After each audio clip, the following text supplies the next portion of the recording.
Here is a really lovely story called Little Orphan Blue Tit. You know, it's the yellow bird with the blue on it. Tiny, tiny bird. And they really love it when you make bird feeders. They come into your garden and they flit around and they look just so happy. The world can be a dangerous place for a little bird, and poor little orphan Blue Tit had no family left at all. She was all alone in the world, but she was brave and clever, and she had learned to look after herself. Every day she went searching for food. The garden was a good place. It had a bright green patch of lawn with colourful flowers all around.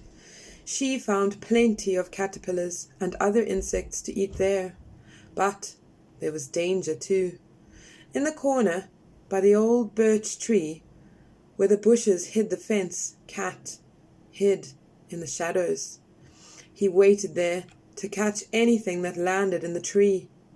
Blue Tit knew to stay well away. As she searched for caterpillars, she kept an eye on the other end of the garden. "That's it. Fatten yourself up, little bird. You'll soon make a tasty snack." Cat sneered from the shadows. "You'll have to catch me first," said Blue Tit bravely as she flew off. But she didn't feel brave all of the time.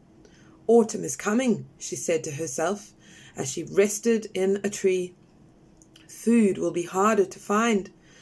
I have no family to help me and no one to cheer me up through the long winter months. What will become of me?" "No family? You can't live like that all winter. You won't survive," said a long-tailed tit kindly. "Come and stay with us. My family has joined a flock," he said proudly. "A flock?" said Blue Tit. "It's a big group of birds," said Long-tailed Tit. "A sort of a family. We look after each other." "No, thank you," said Blue Tit. "I'm used to looking after myself. It's hard enough to find food as it is. A big gang of birds will just argue and fight over whatever they find," she said. "It's not like that at all," said Long-tailed Tit.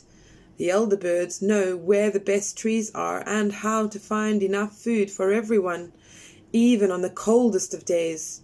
In a flock, everybody learns from each other. Come and see for yourself. What have you got to lose?" "Nothing," she sighed. Blue Tit had never seen so many birds in one place before. The flock filled the tree. There were long-tailed tits, coal tits, great tits, and even blue tits like herself. Long-tailed Tit found her a place on the outer branches near him, and when the elder birds of the flock took off, the rest of the birds rose into the air with them, wheeling and diving through the woods, and Blue Tit joined them. The birds moved through the sky like one great creature in a huge game of follow the leader. Birds called to encourage each other. "This way," they called. "Keep up." The elder birds took them to another part of the forest.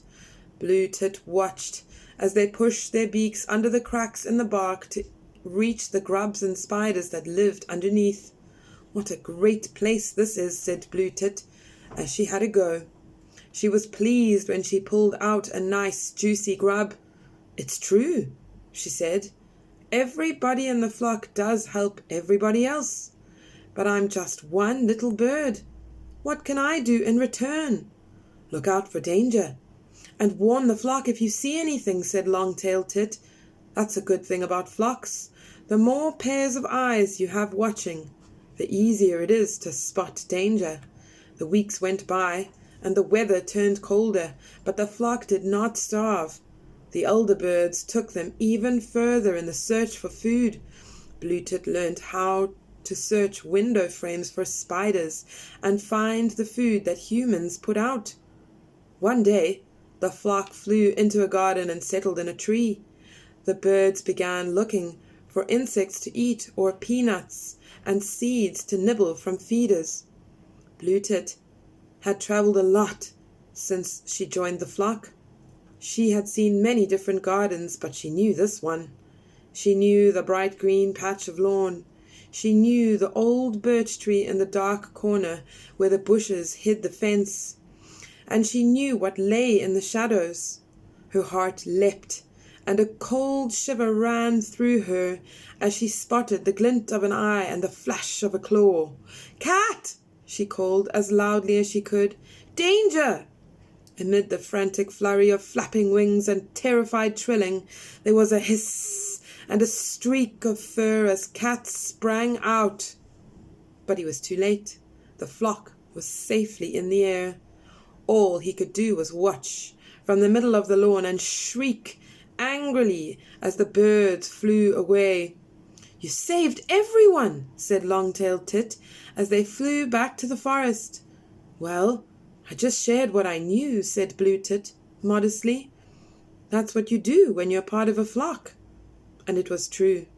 Blue Tit was no longer alone. She really was part of a flock.